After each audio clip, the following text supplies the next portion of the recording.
I'm Steve Lee, the lead of Square Crypto, and I'm here today to moderate a discussion about Bitcoin that will span from what makes it special to its relationship with energy, the community ethos, and the future of Bitcoin. I'm joined by three special guests. The first is Cathie Wood, founder, CEO, and CIO of ARK Invest. Next is Elon Musk, techno king of Tesla and chief engineer of SpaceX. And finally, Jack Dorsey, CEO of Square and CEO of Twitter. So we have a lot to talk about today. So let's get to the talk and get right to it. I'm going to start off by asking each of you a question, which is what's shaped and influenced your views on Bitcoin? And let's start with Cathie. Okay, Steve, thank you. Well, the first thing was our focus on disruptive innovation. So starting in 2011, Brett Winton, our director of research, who I know will be on the program later, he started talking about this thing called Bitcoin at the time. And it was a curiosity as we were doing our brainstorms in research. But as we learned more about this open source ecosystem, that might fulfill the role of the payment system that the internet neglected to build into the system, not expecting commerce. We thought, this might be something.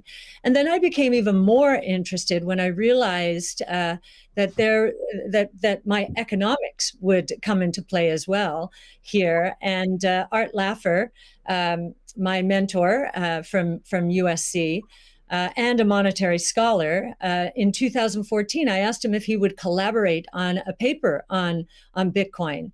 And he was a bit of a naysayer at first, but agreed to read the paper. He read the paper, tore it up, and from an economics point of view, really wanted to understand this. And he said, I think you got something here. This is a rules-based monetary system. I've been waiting for this for my entire career. So the combination of disruptive innovation generally, economics on top of that, and the huge misunderstanding out there as to what this is, that was intriguing and launched our research effort. Thank you. Elon, what's influenced your views on Bitcoin?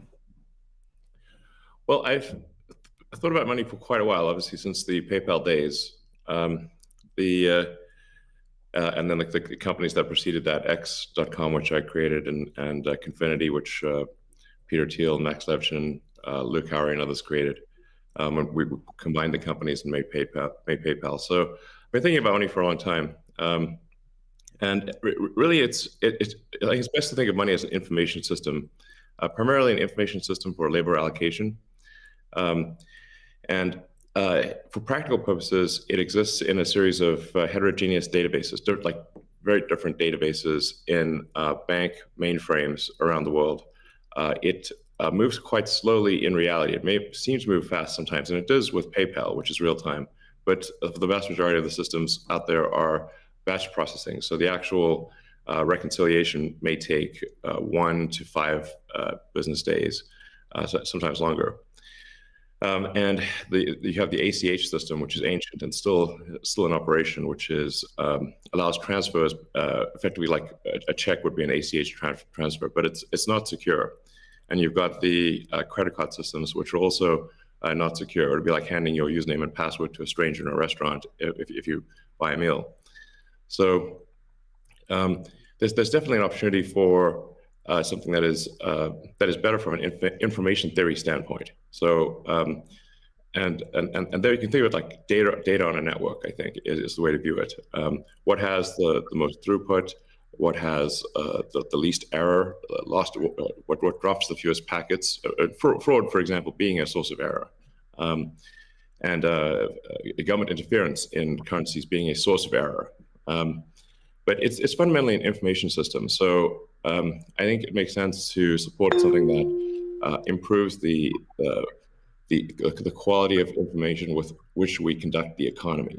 And Bitcoin is a candidate for that. It does, I think, some things well, and it's obviously it's evolving, and there are additional things like Lightning being done on top of Bitcoin. But Bitcoin per se is mostly solving for scarcity, or rather solving for essentially having no throat to choke, decentralized. So there's no one who can be coerced in any way to empty their Bitcoin account. Well, I guess they could technically, but on an individual basis, but the system as a whole cannot. And it has an open ledger, which is also quite good. But transaction volume is low. Transaction cost is high, and usability for the average person is not yet very good. But it has a lot of potential. And I should say that, like, I'm not, and I apologize for taking a long time, but there certainly is a lot to say.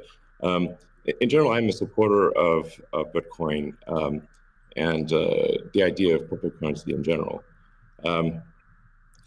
But as I've said publicly, we do need to watch out for crypto taking, especially Bitcoin, using proof of work to maybe use energy that's maybe a bit too much and not necessarily good for the environment. So, but on balance, I support Bitcoin, and I'm not an investor. The only publicly traded stock I own is Tesla, and the only significant thing I own outside of Tesla is my SpaceX stock that helped create both companies. So, but apart from that, I do own Bitcoin, and Tesla owns Bitcoin, SpaceX owns Bitcoin, and then I do personally own a bit of Ethereum and Dogecoin, of course. So. Okay, great, thank you. And we'll get into some of those issues in more depth as well. Jack, how about you? What shaped your views of Bitcoin? The network and the community. It's deeply principled. It's weird as hell. It's always evolving, and it just reminded me of the internet when I was a kid. And I encountered alt cypherpunks when I was fairly young, and this was a topic of discussion for years. I didn't touch it until 2008 when we started Square. Elon and teams at X and PayPal inspired a lot of what we were trying to do, trying to bring in more to a physical world, but we encountered this crazy predatory system that was slow, that was obtuse. And I think, one of the things that we tried to do, which X and PayPal also tried to do, is build an abstraction layer around this complication and around this predatory nature that the financial industry can tend to be, and make it work for people. But when I saw Bitcoin in 2009, you see a chance to replace the whole foundation. And everything that Elon was talking about in terms of ACH and the credit card networks were built with very different agendas in a very different time frame. And it's crazy that they still exist, and they have scaled, but they just are not relevant to today, and they're certainly not relevant to the future, especially when you consider the entire world and countries like Nigeria or Ghana or India, and its interconnection with countries like the United States and Canada and all over Europe. So what really drove my thinking and drives my passion around it is, like, if the internet gets a chance to get a native currency, what will that be? And to me, it's Bitcoin, because of those principles, because of that creation story, because of its resilience, because of the number of tests it's been. But what inspires me the most is just the community driving it. It just reminds me of the early internet. It's the only reason that I have a career, because I learned so much from people like who are building Bitcoin today, and I continue to learn in that sense, and I'm so grateful for it. So that's a good segue into the next question I'd like to ask you, Jack. Is you said before that Bitcoin changes everything. Can you speak more to that? Well, I just think that a lot of what we experience in life, when you really get down to the foundation, a lot of our monetary policies, a lot of our monetary systems cause so much distraction and so much cost. And when you get to a system where you have the potential for people to truly own it. They can verify it themselves. You don't have to have trust going in. You don't have to trust it at all. You can verify it through source code or whatever your appetite is. And that any particular person can help drive the future of it. And at the same time, it's not controlled by any state. It's not controlled by any bank. It's not controlled by any corporation.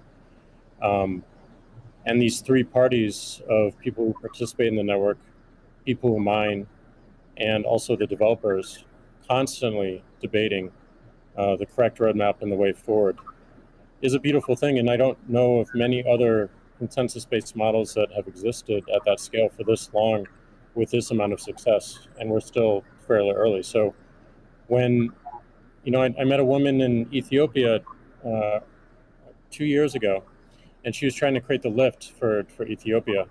Elon, I think I reached out to you at that time as well because she really wanted some Teslas. She still has to take paper fiat cash from her passengers and pay all of her drivers in the same way because there's no monetary system that she can utilize. There's nothing digital. And Africa as a continent is hugely interconnected from a monetary standpoint, but also hugely taxed in that same way.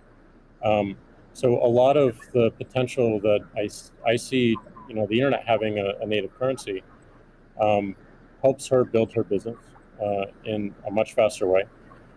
And also, if you consider something like Bitcoin existing before YouTube, before Twitter, before Facebook, a lot of the business models that we have today would not be the same. We would certainly not have the dependency we have upon the advertising business model if Bitcoin existed pre-Twitter. And I think the amount of business models that it enables, the amount of innovation it enables going forward, especially when you can consider the whole internet instead of going country by country by country by country, which you have to whenever you're doing with finance, it really just opens the aperture. And that is what I want to see in my lifetime is a currency that is standard and sound for the internet that everyone can use. Great. A hallmark of Bitcoin is its fixed supply of 21 million coins. Elon referenced that earlier. It may be the first system that humans have created that humans cannot later change. Cathie, I'm curious, with your background in monetary history and macroeconomics, what are your thoughts on that type of system? Oh, well, I'll recount the story about Art Laffer and our going through the paper. And he said, as I said, first rules-based monetary system, global, ever. This is a very big idea. Once we had convinced him of the ecosystem itself. Now, this is the role that it's playing, given that the rule is a quantity rule, that 21 million units, is really a store of value role. So there are three roles of money. Store of value, very important. The means of exchange, so for transactions, and the unit of account. Every good priced in terms of whatever the unit is. So store of value is its primary use right now. The others exist. Unit of account, reserve currency of the crypto asset ecosystem. That's being seeded a little bit towards stable coins right now. But the store of value is a very big role. And means of exchange with apps built on top of the Bitcoin blockchain, we think is going to become more of a reality. Right now, high value transactions take place over Bitcoin, and that is a very useful role. So we look at those, and I remember saying to Art, "How big could this be?" And he said, "Well, how big is the U.S. monetary base?" Well, today it's $8 trillion. $8 trillion. At the time we were talking, it was $4 trillion. So we've gone through another crisis since then. And so the store of value, this idea that purchasing power will go up over time if demand rises relative to supply. Supply ultimately fixed at 21 million units. That's a very good thing. Purchasing power going up globally around the world. And this idea that it's a hedge against confiscation of wealth. And that can take place in a myriad of ways. But inflation, and especially hyperinflation in emerging markets, is the primary way. Talk about destroying purchasing power. So that's a very big idea. And I'll also mention deflation. In some ways, it's a hedge against deflation. I know some people are confused that we at ARC think that we're in a deflationary environment here in the United States. If that is true, the odds of a hyperinflation in the rest of the world, especially in emerging markets, is also true. So, but this deflation, and we learned from 0809, there's counterparty risk associated with deflation. And I think Bitcoin would be a hedge against that eventuality as well. So it's a very big idea. Right. I suspect among us, there's not a lot of debate about Bitcoin's potential as a store of value. But Jack, you referenced earlier it being or becoming the native currency of the internet. Can you speak more to that, and also how it relates to maybe how institutions think about it? Yeah, I mean, like just simple example. If I happen to be in Ghana and my family is in Nigeria, currently I can take anywhere from and I need to send money back, anywhere from 10 to 30% off the top just to send that money back. Whereas if you just focus on the worldwide remittance problem, Bitcoin solves so many of those problems today instantly without having to go through any intermediaries or any slowness or complicated systems that a corporation or a state created. So I think having sound money that is separate from the state is the idea. Having it completely verifiable by everyone, including the state, including corporations, including individuals, including developers who want to build on top of it, is quite powerful, and that's what keeps it secure and strong. And I think that's we need more of that, which is why one of the reasons why this conversation is so important is as entities come into the space, it's not just buying an asset and holding on to an asset and treating it as an investment. There's something special that created this, and something precious and something very unique, which has to be protected, and we need to do whatever we can to help that thrive as well. Elon, I'm curious your opinion on this. You mentioned earlier about Bitcoin's throughput, or the importance of throughput, maybe some concerns around Bitcoin. Can you speak? Do you think Bitcoin can become peer-to-peer cash? Well, Bitcoin does have a fundamental scarcity limit at the base layer that's designed in. That doesn't mean you can't have some layer 2 system in theory like Lightning. And I understand Lightning is doing well in some small countries. There's some question mark as to whether you need a money transmitter license. Just a debate as to whether that's needed, given that it is not open ledger. So that's a whole separate debate, of course. But Bitcoin by itself simply cannot scale to be the monetary system for the world at base layer. But with a second layer, this is possible depending upon how that second layer is implemented. Yeah, that's part of why I think there may be some merit to something that may seem silly, like Ethereum, like Dogecoin. I think Ethereum also, like I said, the three things I own outside of SpaceX and Tesla, and obviously it's a Neuralink and Boring Company, but of any significance are Bitcoin by far, and then some Ethereum and some Doge. So if the price of Bitcoin goes down, I lose money. I'm not sort of I might pump, but I don't dump. it's not a case of I definitely do not believe in in getting the price high and selling or anything like that. And I would like to see Bitcoin succeed. I think there's some merit to this is not a slam on Bitcoin. There's some merit to considering something that has higher max transaction rates and a lower transaction cost, and kind of seeing how far you could take a single layer network where the exchanges act as a de facto second layer.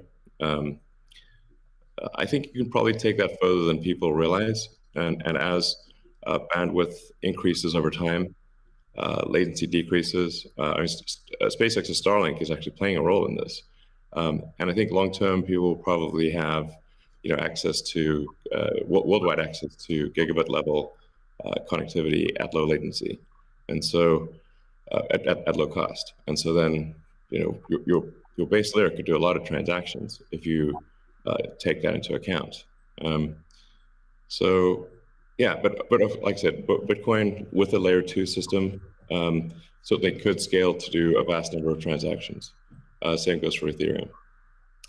Question about the scaling at the layer 1. The concern from the past 5 years of debate in the Bitcoin community is that would sacrifice too much decentralization and hurt the censorship-resistant properties of Bitcoin. I'm curious if what are your thoughts on that? Are you sensitive to that? And are you concerned about losing some of the special properties of Bitcoin or another cryptocurrency by scaling at layer 1?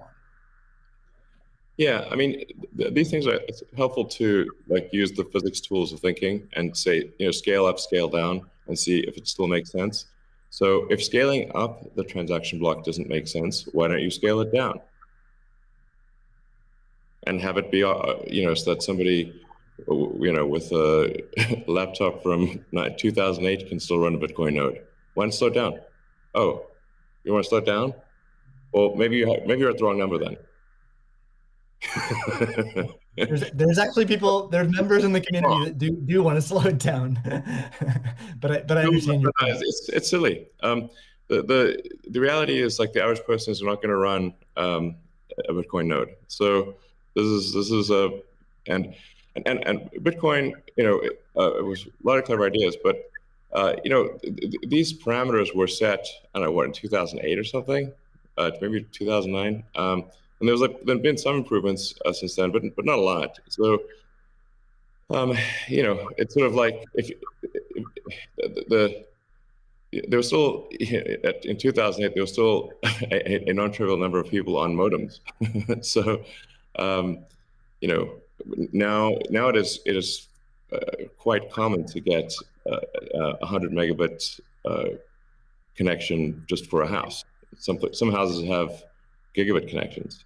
So, and that trend is obviously in the direction of higher bandwidth and lower latency. And if somebody else doesn't do it, Starlink certainly will. So I have high confidence that you will be able to maintain a decentralized finance system while still having a much bigger blockchain, aka ASCII text ledger, and a hash ledger. You can make the hash ledger bigger without suffering from decentralization as the average connectivity improves, obviously. One idea would be to to put a Bitcoin full node in Starlink terminals. That way more people would be running it. Actually, I have run this by the team at one point. I had this idea, which is kind of off the wall, but let's say you need a little space heater, and normally your space heater would just be pure entropy. But what if that space heater was also a Bitcoin, Ethereum, Doge mining node? Pick your currency, and so then you'd be heated up, and you would also mine your crypto and have connectivity in one. I love that idea. Yeah, I mean, better than running a space heater. Absolutely. Are there any other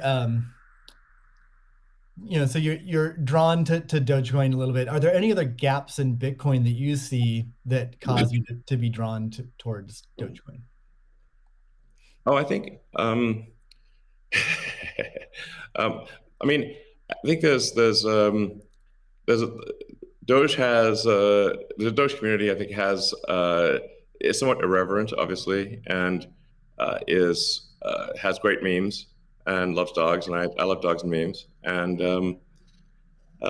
it doesn't take itself too seriously, and I think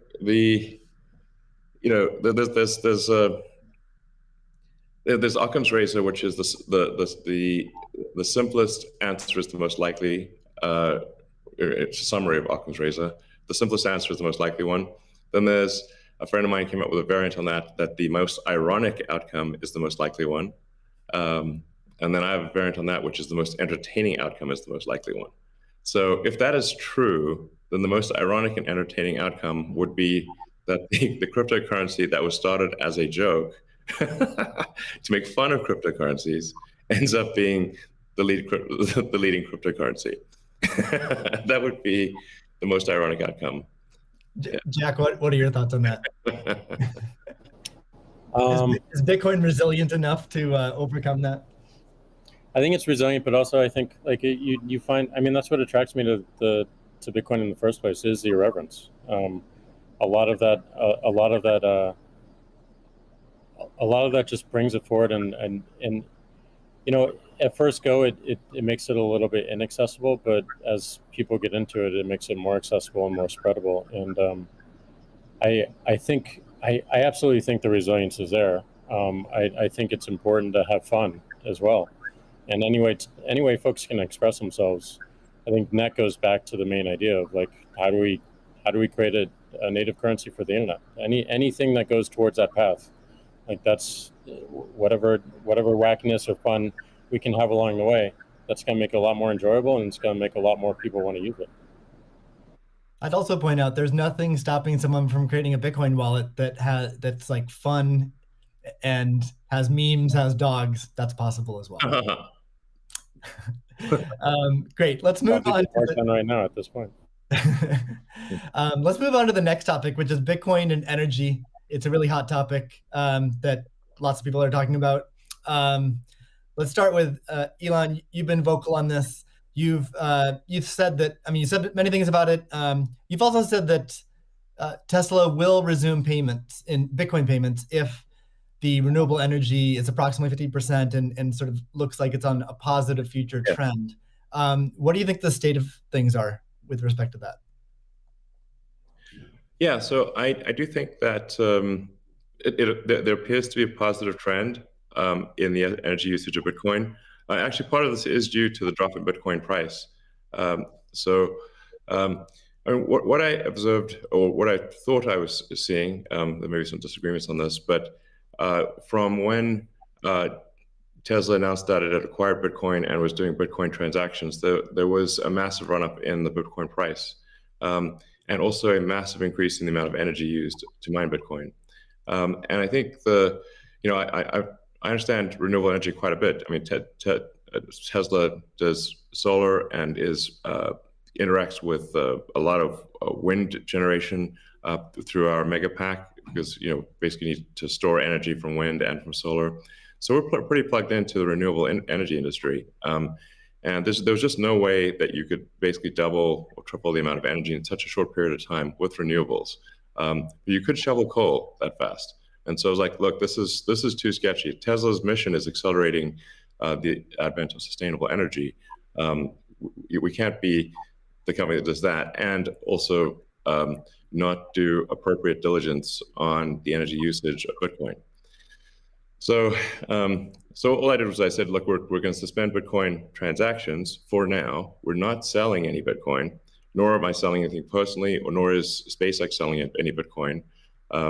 Again, I want to emphasize SpaceX, Tesla, and I own Bitcoin. I also own a little bit of Ethereum and Doge, but the companies just own Bitcoin, and the Bitcoin that I own is worth much more than the Ethereum or Doge. So clearly, if I'm if these actions negatively affect me financially, if I was purely financially motivated, then I would not express this reticence about Bitcoin energy usage. Now, it looks like Bitcoin is shifting a lot more towards renewables, and a bunch of the heavy-duty coal plants that were being used, unequivocally being used, this is not a question mark, have been shut down, especially in China. So I think it's probably, I we want to do a little bit more diligence to confirm could confirm that the percentage of renewable energy usage is most likely sort of at or above 50%, and that there is there is a trend towards increasing that number, and if so, then Tesla will resume Bitcoin, accepting Bitcoin. Yeah, so I think we want to just do a little bit more diligence, and I think, but most likely the answer is that Tesla would resume accepting Bitcoin, most likely.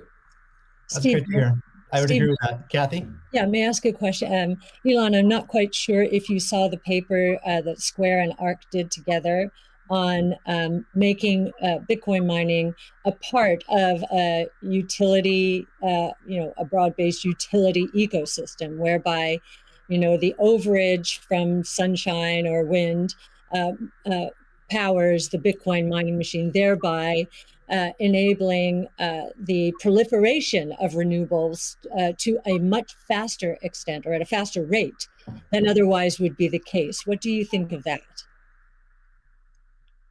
Well, the problem is that in order to operate so-called mining or hashing rigs, in order to operate a bunch of hashing rigs,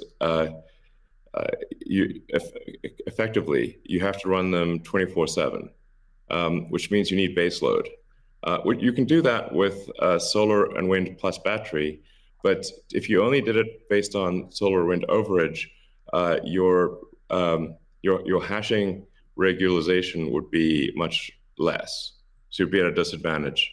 Sure, hydro or geothermal are great as renewable means. I'm also pro-nuclear. I think modern nuclear power plants are safe, contrary to what people may think. I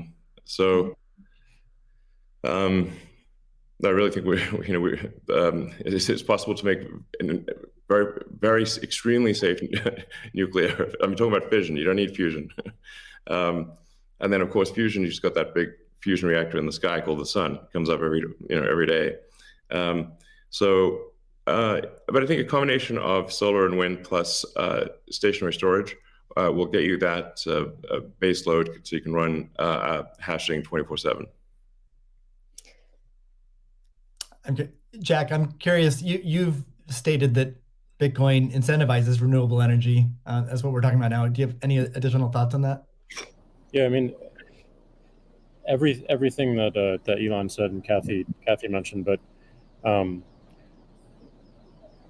it's also incentivizing a lot of innovation in just energy space, and just like looking at unused energy. There's a company called Great American Mining that caps the methane flares on oil fields to power their rigs. And you just imagine, and you mentioned nuclear, Elon, as well, and just imagine all the unused energy that is just being wasted every single day.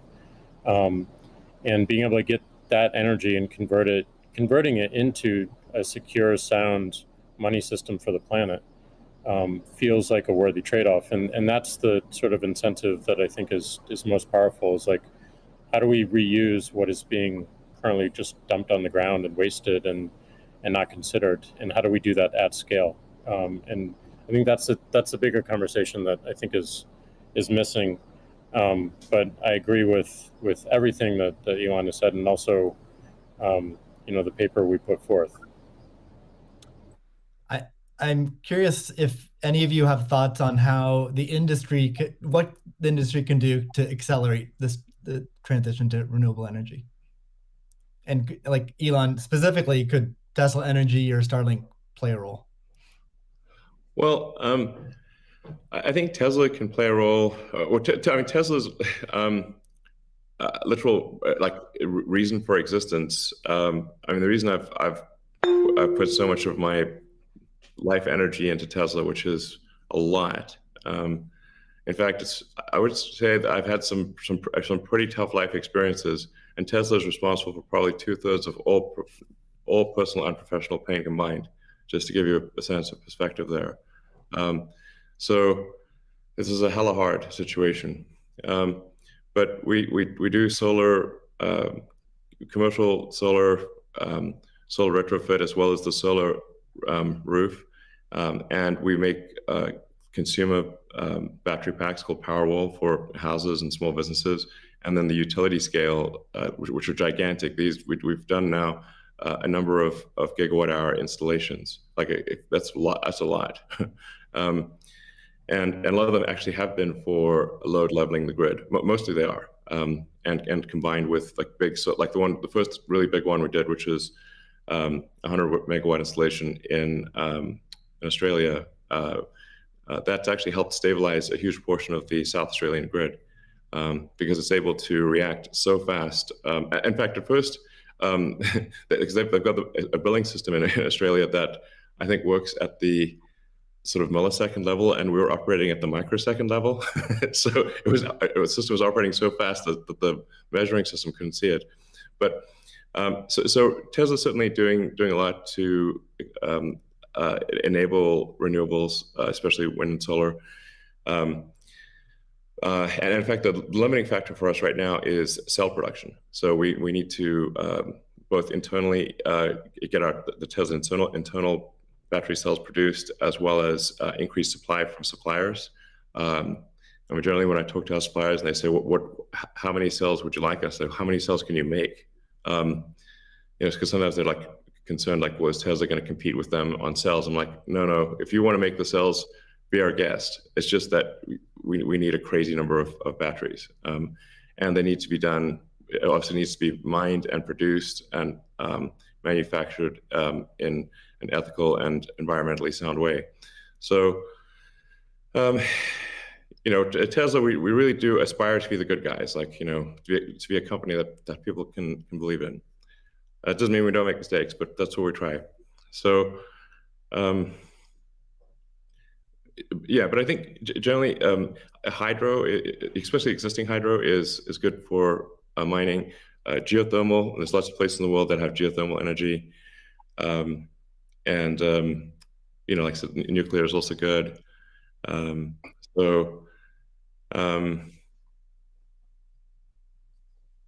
think just I'm like as I said earlier, the expectation is not like that the energy production must be pure as the driven snow, but it must it can't be using it also cannot be using the world's dirtiest coal, which it was for a moment there.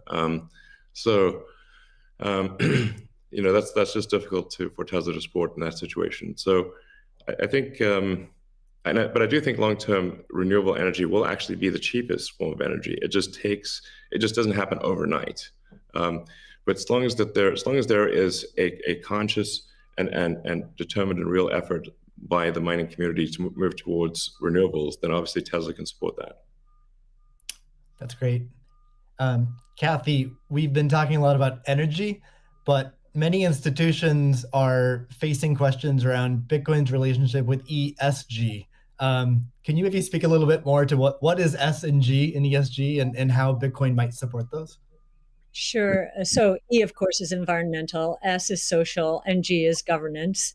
And there is a massive movement afoot in the institutional world, especially, to embrace ESG and make sure that their asset managers are doing the same. So if we've just talked about environmental, and I really do believe that Bitcoin will be much more environmentally friendly, certainly than traditional gold mining or the traditional financial services sector. In many ways, it already is, and it's just going to get better that way.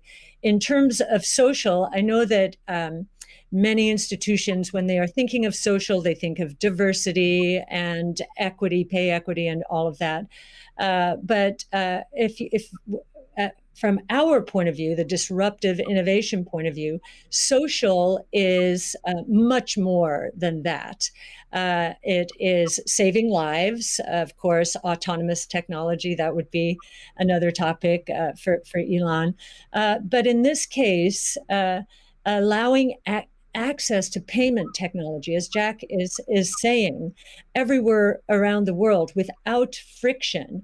And just back to the remittance example, I think if I've got these stats correctly, there are certain countries in the world that are incredibly dependent on remittances for GDP.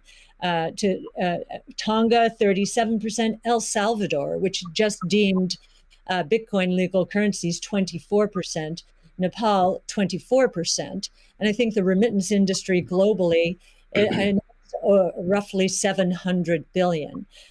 So saving people these egregious fees, think about it, you're paying anywhere from 8% to, as Jack said, 30% of your $100 that you're sending back to your family. That is a social responsibility, I would submit, as is just the economic empowerment that Bitcoin will enable. We've talked about that already.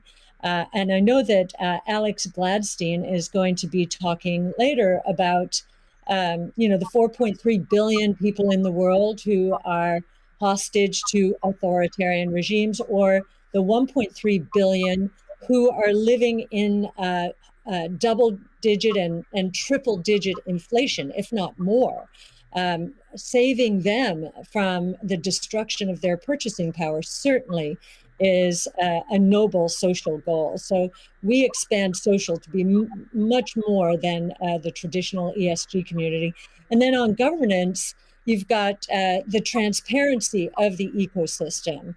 It's completely transparent, unlike the opaqueness of financial systems and the toll takers in the traditional financial world. And I think a huge part of governance in the Bitcoin ecosystem are the Bitcoin core developers. Now, before I met them, and I've had the pleasure and the honor of meeting many of them, that was a part of this ecosystem I didn't understand. But actually getting to sit down and talk to them, if I have a learning curve need, it certainly is on the technology side. But in terms of talking to them about economics, economic theory, failed monetary regimes historically, they know economic history, many of them, better than anyone I've ever met. So that gives me a great degree of confidence that, they do believe they are on a noble mission. They could be paid a lot more than they're being paid right now if they worked at Google or Facebook or some of these other areas. But they've chosen, this sense of purpose for a noble goal. And they have incredibly strong technology backgrounds. As well as a good understanding of economic history, especially monetary history. And it gives me a great deal of comfort as I think about the governance of the ecosystem, much more so than I think we would find in other financial ecosystems. And just to give you an example of that, I think 2 years, we were talking about, there's a big debate about reorganizations, I know, in the Ethereum network right now. Well, we saw the core Bitcoin developers and others at work back in 2019 when Binance tried to reorganize in order to reclaim 7,000 Bitcoin that were hacked. And they just wouldn't allow it. So we've already had some very good tests of the Bitcoin ecosystem, including developers. So that would be my answer. Thank you. And it's a great transition to the next topic area, which is Bitcoin ethos. And what is Bitcoin ethos? I mean, Bitcoin was born as open source and it's very transparent. There's also a staunch defense from the community around decentralization and a lot of the core principles of Bitcoin. So let's talk a little bit about that and what makes it special. Jack, Square has done a lot to support open source Bitcoin. Can you tell us a little bit about what Square has done and what advice you'd have for other institutions looking to follow in its footsteps? Yeah, I mean, I was very skeptical of corporations when I was a kid, and I'm still skeptical of corporations today. And as we've used corporations to be, they've been great vessels for what we need to do and the ideas that we need to bring to the world. But Bitcoin is not that. And when we were considering Bitcoin and how Square intersected, I was really concerned with how we don't disrupt the community in a negative way, how we promote what is amazing about it, and how we help it grow in that way, in the way that it wants to. So we created Your Team, Steve, which is Square Crypto, which is hiring open source developers to work on whatever they want and whatever they think is most important to help Bitcoin. We created an organization called Copo, which we gave up all of our crypto patents so that the community can use them in defense against trolls and some crazy characters we won't name. And we continue to find ways that, like, following that Bitcoin path, we're going to create a hardware wallet. We're probably going to do a lot more in hardware. Everything that we do in the space is going to be completely open source, from the hardware design to the software, taking in the community's push. And we're building a developer platform as well, in the same open development, open source, and completely transparent. So I think as institutions or companies like ours consider getting in the space, I think contribution back to the community is important. Tesla did this with accepting payments for Tesla and finding security holes and improving the stack. And as I said before, we can't just see this as an asset that we own and an investment vehicle. This is something that has the potential to change everything and make the lives of everyone on this planet better in some small, maybe marginal way, but those margins will be meaningful as they compound over time. Great. Elon, you've tweeted before that any wallet that doesn't give the user their private keys should be avoided at all costs. Can you tell us more about why is that important, and how does what's its relationship with decentralization? Well, it's difficult to say that if you own crypto in an exchange and the exchange does not give you your private keys, it's not clear that you own anything. I mean, if there's something that, if that exchange breaks or is hacked or or is subject to seizure by the government or something like that, your crypto is gone. So in order to actually have a properly decentralized finance, which I'm a fan of, I think it makes sense. Then you have to own your private keys, and you should be the only one who has your private keys. So if you're the only one who has the private keys, then you own it. If someone else has your private keys, effectively they own it too, and the security of your crypto is then dependent upon them or any entity that can affect them. So I think what Jack's doing sounds like a good idea to have a hardware wallet that's the only thing that contains your private keys. Like that's like in terms of sort of empowering the people, which I very much believe in. Then I think you want to have people have their own wallets and be the only ones that have the private keys to that wallet. So-called wallet, the other side of the of the crypto. Right. I agree, and I think we'll see an emergence too of new solutions that use multi-sig, like with a 2 of 3 keys, where the user has 2 keys, and then you get assisted custody by having an institution hold a 3rd key. Can be a good solution as well. Yeah. Well, you can just put your private key in something that has dual access or voting access as an application on an existing network. Right. So the Bitcoin community is known for staunchly defending Bitcoin's principles. Sometimes it can be rude and aggressive, but I think what what it stems from is just a desire to not have wealthy or powerful people or institutions negatively impacting Bitcoin or sort of changing the rules in favor of them. I'm curious to hear from each of you what role you feel like you and your own institutions, your own companies, what role can you play in Bitcoin, and how do you positively impact it without having these negative drawbacks? Cathie, maybe start with you. Sure. Yes. Well, ARC has stood for two things: democratization and transparency. Democratize it. We're the closest you'll find to a venture capital fund in the public equity markets, and I kind of feel that. Bitcoin, or we have Bitcoin's DNA from that point of view. One of the things in terms of democratization is education. We have one of our missions, values, is to educate, and I do believe that that some of Yassine El-Mandra's white papers. Yassine's our lead crypto analyst, who's worked very closely with you, Steve, on this conference. Are helping the cause. We've done, and not only for retail investors, we found that we had to do a bit more when it came to institutional investors, just because of the way that they invest and the way they like to receive information. So.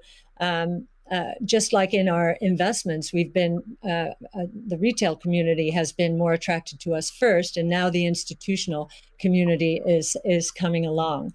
So I do think our transparency of research, especially in the social world, social media, pushing our research out for free to anyone, is part of our way of helping the community. And I do think encouraging, and this is something that Jack just said, I would encourage the support of the Bitcoin core developer community. As I said before, it's amazing to me, having gotten to know some of them, how strong their sense of purpose is here. And so we'd like to be helpful in making that happen as well. That's great. Jack, how about you? How do you view your own personal role and the companies you run? I think my own personal role through the companies I run is to really push for more decentralization. Like everything that we intend to do with the wallet, being non-custodial, building a developer platform, focusing on non-custodial solutions. On the Square side is important, being completely open development and open source. But I also think it's important on the Twitter side as well. My biggest focus right now is on a decentralized social media protocol. We're calling it Blue Sky. It's super, super early, but we've learned a lot from what makes Bitcoin Bitcoin and why that's important. I've learned a lot in that sense as well. And I think, just continuing to push on that thread and show it with our actions every single day in support of this community that's taught me so much and I think will benefit so many people. That's what I'm focused on. What about letting Twitter advertisers pay in crypto? Yeah, I think enabling anyone. As you know, Elon, if we had Bitcoin or a native currency for the internet before Twitter started, it just creates so many different business models that we wouldn't have to be so dependent upon advertising generally. And sure. I do believe that that we have them, any form of payment that they want to use, we should be able to take. So okay. Absolutely, but I'm more focused on how do we create economic incentives in the network itself without having to rely on advertising. Yeah, it's just that the money has to come off of the crypto so-called coins, the hash strings, have to come off and get translated into real products and services. So the more sort of off-ramps there are to real products and services, even at the institutional level. Although I mean, there are certainly many small advertisers on Twitter. It seems like accepting Bitcoin, maybe some other cryptos for advertising payments on Twitter would be supportive of Bitcoin. 100%, and also looking at just general commerce Sure. through Twitter itself. That would be great. Sorry, what, Elon? I was asking Jack if he's going to do it. Oh. Can we get a product announcement today? Elon, how about you? You obviously you're a big personality on Twitter. What are your thoughts on your role and your company's role in Bitcoin and sort of preserving the ethos? Yeah, I mean, I generally think we should do things that benefit the people as a whole and increase the probability that the future is good. So, I think to me, it just seems self-evident that we should kind of take these set of actions most likely to make the future good. And I think probably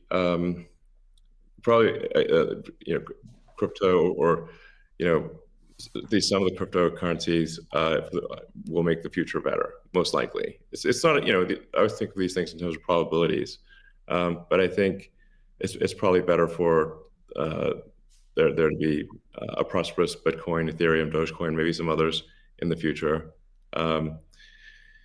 And I think it can have an empowering effect for individuals and increase the power of the individual relative to government. And really, if you think of government is just a corporation in the limit. So sometimes some people are like against corporations, but for government. It's like, guys, government is just a corporation in the limit. It's the biggest corporation of all, and it's got a monopoly on violence. So if you don't like corporations, you should really hate government. There you go. All right. We got about, we'll try to wrap up in 10 minutes. So let's move on to future of Bitcoin. So Tesla and Square have both put Bitcoin on the balance sheet. Cathie, I'm curious to hear from you. What advice would you have for other institutions looking to put Bitcoin on their balance sheet? Well, I guess the first piece of advice is, just make sure, and I actually learned this after both Square and Tesla put Bitcoin on their balance sheet. The Bitcoin is being treated as an intangible asset. And so we need to get FASB to reconsider this, because with an intangible asset, if the asset goes up in price, it can't be marked up on their books. But if it goes down, it must be marked down. So, there's some asymmetry there, which is, we need to change that given what we believe Bitcoin is. And I do believe if, I'll harken back to something, well, it was either Elon or Jack said, think about it, you take away the boundaries, the different currencies, just think about how explosive growth could be and how wide-reaching taking the friction out of the system could be. So I would encourage corporations to think about that this ability to do business anywhere in the world, ultimately, obviously, we're paving the way here. That's certainly a consideration. It also will serve as a hedge against inflation, especially, and as I mentioned earlier, there are a lot of emerging markets that are suffering from significant inflation. In other words, the purchasing power of those populations is going down. So they are going to migrate to Bitcoin and other ways to preserve purchasing power. And again, being able to sell to them in that kind of currency would be very useful. I'd also suggest, once again, this idea of deflation, I think, is going to be a real thing. There's going to be good deflation caused by innovation, so demand will boom because of that.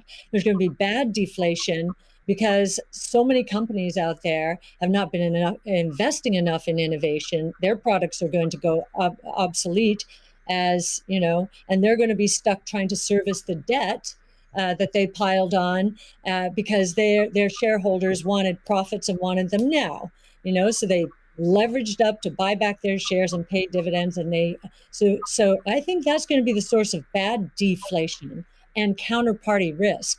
And we learned from 0809 that counterparty risk can be devastating, almost cataclysmic. So a hedge against that as well, I think, would be another reason to do it. Great. Yeah, it's funny. It kind of like Tesla's bank balances in Europe have negative interest rate. It drives me crazy. Yeah. I mean, technically, if you've got like 2% inflation and 1% interest, you're technically minus 1% return. But nonetheless, it is quite annoying to just see your bank balance drop in real time in Europe. Europe has negative interest rates. This is insane. Yeah. Paying the banks to hold the bank to keep your money. I'm like, what? It is crazy. Like, what? We definitely move that into Bitcoin. I believe Ray Dalio said, "Buy Bitcoin and not bonds." So there you go. Mm-hmm. Yeah. Jack, you've talked about design being an underfunded area in Bitcoin, and Elon earlier mentioned usability could improve a lot. I don't think anyone's going to argue with that. What do you see as the future of how can design impact Bitcoin? Yeah, I mean, I think that the Bitcoin network is beautifully designed as a protocol in the way it works. I mean, it went after a single problem, and it does in an absolutely astounding way.